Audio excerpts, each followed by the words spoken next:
먼저 첫 번째 주인공은요. 미국 조지 워싱턴대 1년 연수를 마치고 돌아온 이낙연 전 대표입니다. 전국 각지에서 1000명이 넘는 지지자들이 마중 나왔다고 하는데요. 이낙연 전 대표의 이 귀국 일성이 심상치 않아 보입니다. 여러 가지 리스크로 리더십이 흔들거리고 있다는 분석이 나오고 있는 이재명 대표 현 상태를 생각해 봤을 때 굉장히 심상치 않은 메시지도 나온 것 같은데 들어보시죠.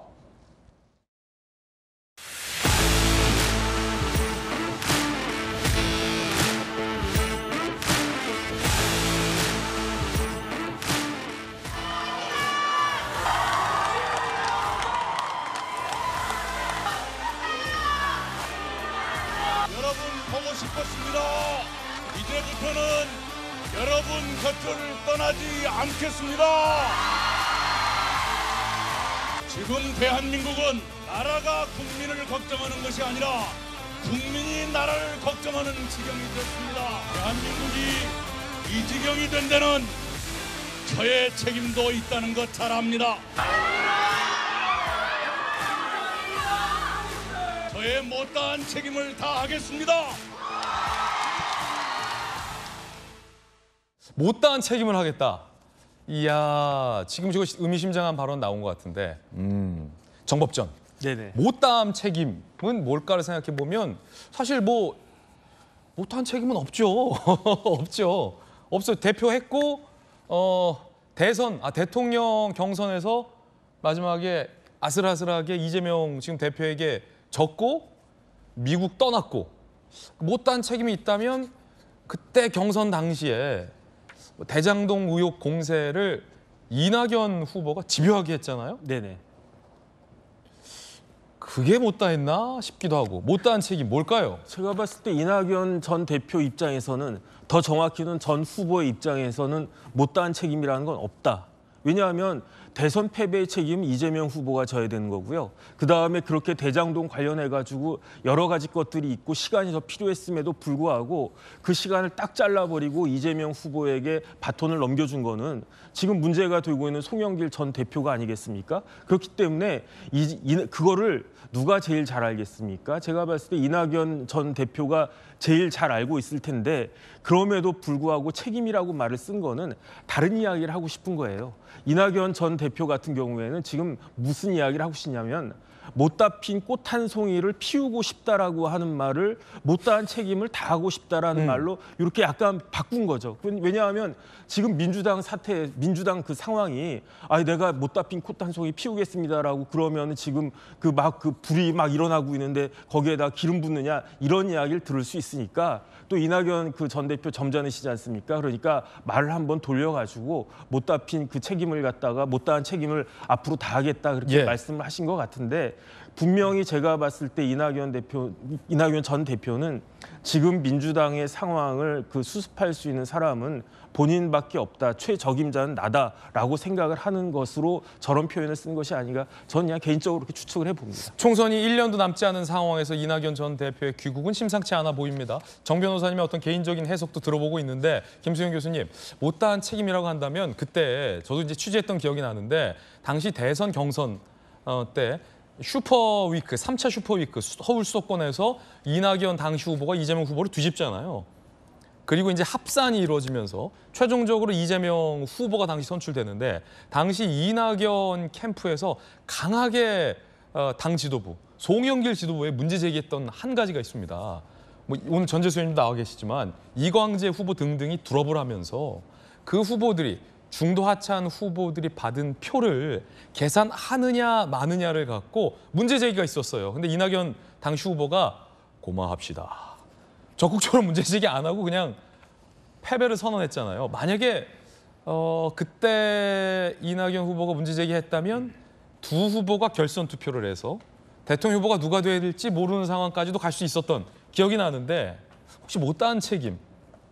그때 뭔가 본인이 대장동 의혹을 더 집요하게 파헤쳐서 그때 제가 경선에서 이겼어야 결선만 갔더라도 그러니까 경선에서 하여튼 그랬어야 이 사달이 나지 않았을 텐데로 읽힐 수도 있고 말씀하신 것처럼 그때 송영길 전 대표가 이재명 대표에게 유리하게끔 해석을 해줬고 거기에 대해서 딱히 이낙연 대표 측이 그닥 크게 문제제기를 하지 않으면서 결국 캠프에서는 막 난리 났었거든요. 난리가 났었죠. 그런데 그냥 이재명 후보로 결정이 되는 그런 결과가 있었죠. 어쨌든 그 결과 대선에서는 패배했고 민주당이 그 이후에 이재명 당대표가 대표에 오르면서 매우 여러 가지 어려운 상황이 있는데 지금 들어오자마자 이제 말씀하신 게 거의 이제 대선 출정식 같은 이제 모양새라고 보이는데 그러니까 뭐 나라가 이 지경이 된 데에는 본인의 책임도 있다라고 하면서 이제 책임론을 이야기했고 주로 내용은 좀 윤석열 정부에 대한 비판에 맞춰져 있었어요. 그리고 어쨌든 지금의 민주당 상황에 대한 비판에 대해서는 그렇게까지 각을 세우지 않았거든요. 아무튼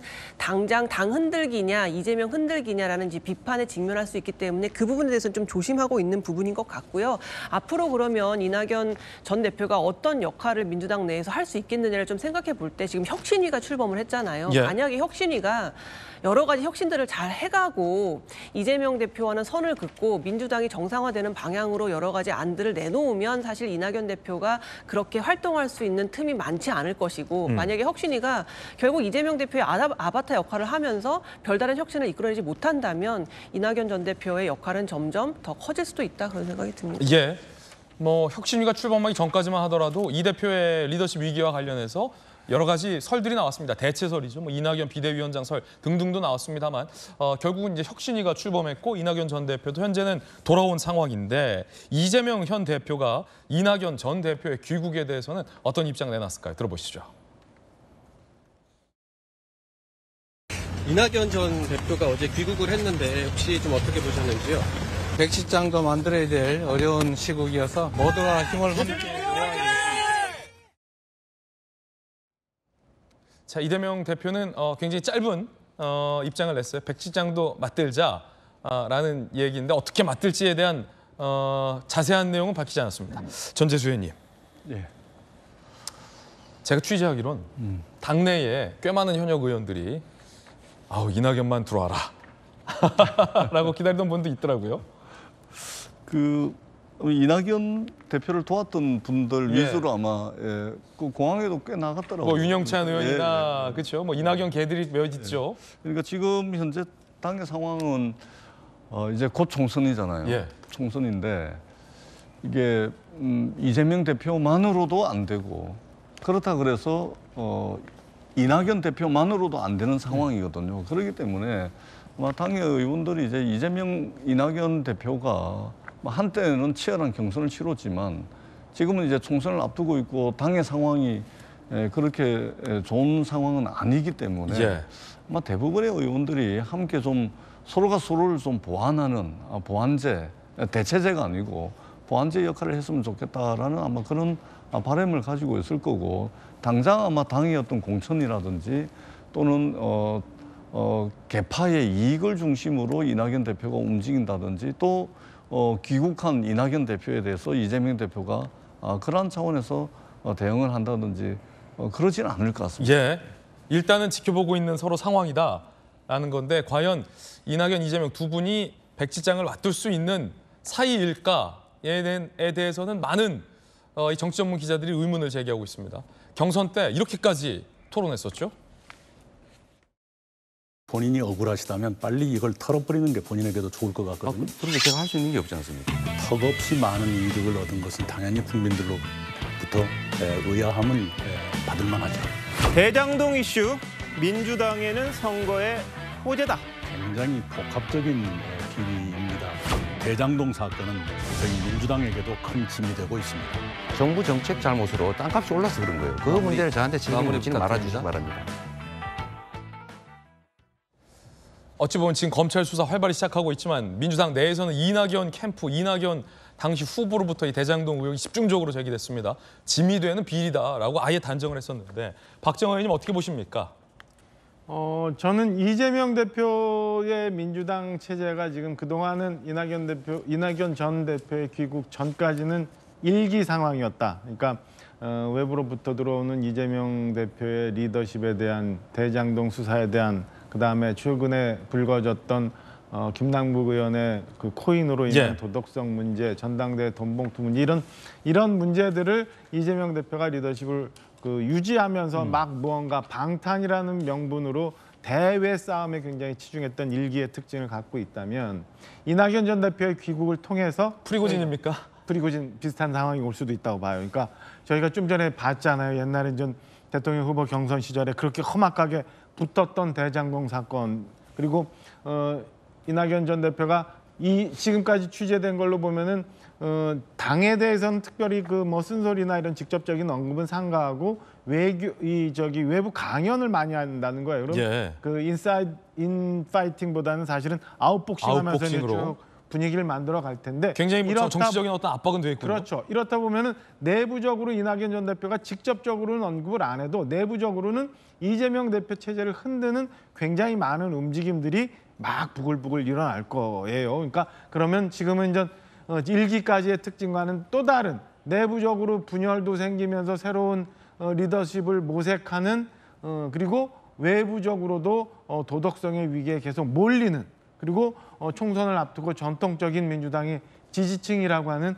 호남에서의 새로운 또 지향점들을 어떻게 잡을 건가 뭐 이런 여러 가지 움직임들이 막 복합적으로 섞이면서 민주당이 굉장한 변화의 이기 체제로 가지 않을까 저는 이렇게 좀 보고 있습니다. 당장 기자들이 어떤 특정 이슈에 대해서 이재명 대표 발언과 이낙연 전 대표 발언을 동시에 물어서 동시에 아마 분석할 거란 말이에요. 이제 이렇게 갈 거죠. 그러니까 생각도 많이 다를 테고. 서로 다른 민주당의 이제 목소리들이 막 나오기 시작할 거고 내부적으로도 수박을 비난한 누군가와 그다음에 이 상황을 만들었던 이낙연 전 대표를 또 비난하는 또 누군가와 뭐 이런 움직임들이 굉장히 심각하게 나올 거다 저는 예상합니다. 이낙연 전 대표의 귀국에 대한 여당의 논평도 준비되어 있습니다. 함께 보시죠. 자, 황교안 부대변인, 이재명 대체제 될 거라 생각하면 오산이다. 못다한 책임 얘기하기 전 문정권 민주당 잘못에 반성부터 쓰라라는 비판적인 입장도 나왔습니다.